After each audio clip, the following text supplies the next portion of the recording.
ये छोटा सा कीट बड़ी मुसीबत बन सकता है आपकी प्याज की फसल के लिए।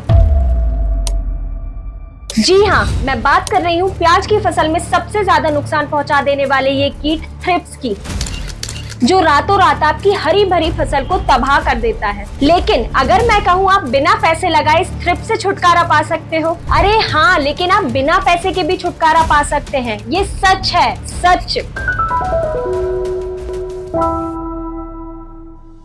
नमस्कार किसान भाइयों, आप सभी का स्वागत है कात्यायनी ऑर्गेनिक्स के यूट्यूब चैनल में। तो वीडियो को शुरू करते हुए सबसे पहले जानते हैं ये थ्रिप्स के बारे में। किसान भाइयों, अभी देखा जाए तो प्याज की फसल में सबसे ज्यादा ये थ्रिप्स का प्रकोप देखने को मिल रहा है और कई क्षेत्रों में तो ये थ्रिप्स के अटैक के कारण पूरी लगी लगाई फसल बर्बाद हो चुकी है और इसी थ्रिप्स के कारण बहुत बड़ा नुकसान देखने को मिल रहा है प्याज की फसल में। ये जो थ्रिप्स कीट होता है, ये प्याज की फसल में जहाँ से पत्तियां निकलना शुरू होती है वहाँ झुंड बना के अटैक करता है और वहां बैठकर जो हरा हरा क्लोरोफिल होता है उसे खाना चालू कर देता है और जिससे प्रभावित पौधे की पत्तियों को अगर आप देखेंगे तो उनका रंग पीला दिखाई देगा या फिर उन पे टांके जैसे निशान दिखाई देते हैं। और अगर आप इन पत्तियों को ध्यान से देखेंगे तो आपको ऐसा लगेगा कि इन पत्तियों को कोई ने कुरेद दिया हो। और जैसा कि किसान भाइयों, हम ये जानते हैं कि ये कीट पौधे में मौजूद पत्तियों के हरे भाग को खाता है और जिससे क्या होता है कि प्रकाश संश्लेषण प्रक्रिया सही से नहीं हो पाती है और जिसके चलते पौधे में विकास सही से नहीं होता है और साथ ही साथ कंद का विकास होना भी बंद हो जाता है, जिसके कारण पैदावार पर गहरा असर पड़ता है। और किसान भाइयों, ये थ्रिप्स के ज्यादा प्रकोप होने पर पौधे की पत्तियां ऐंठने लग जाती हैं।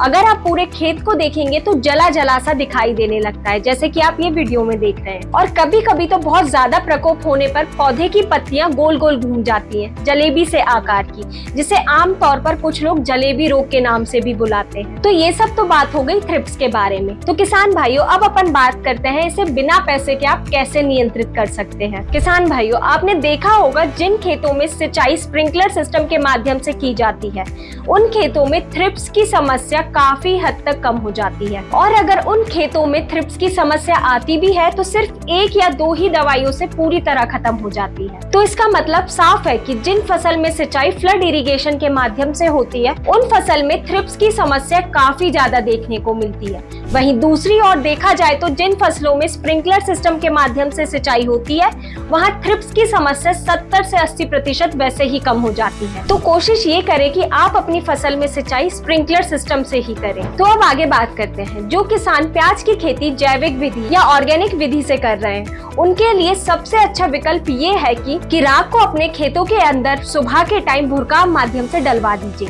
और अगर इसके बाद भी आपको स्प्रे की जरूरत पड़े तो आप एक्टिवेटेड नीम ऑयल का स्प्रे कर दीजिए। इससे आपको प्रभावी रूप से थ्रिप्स पर नियंत्रण देखने को मिलेगा। अब बात करते हैं उन किसान भाइयों की जो रासायनिक विधि से प्याज की खेती कर रहे हैं। तो किसान भाइयों, जब आपकी फसल 20 से 35 दिन के बीच की हो जाए तो आपको पहले स्प्रे के रूप में फिप्रोनिल 5% का 250 मिलीलीटर प्रति एकड़ के हिसाब से उपयोग करना है। और अगर इसी समय आपकी फसल में कोई फफूंद जनित रोग या फिर जलेबी रोग की समस्या देखने को मिल रही है तो आपको प्रोपिनेप 70% का 400 ग्राम प्रति एकड़ के हिसाब से उपयोग करना है। अगर आप ये दोनों टेक्निकल का उपयोग करते हैं तो लगभग 35 दिनों तक आपकी फसल में कोई भी फफूंद जनित रोग और थ्रिप्स का साया भी नहीं पड़ेगा। और पहला स्प्रे करने के 15 दिन बाद आपको दूसरा स्प्रे करना है।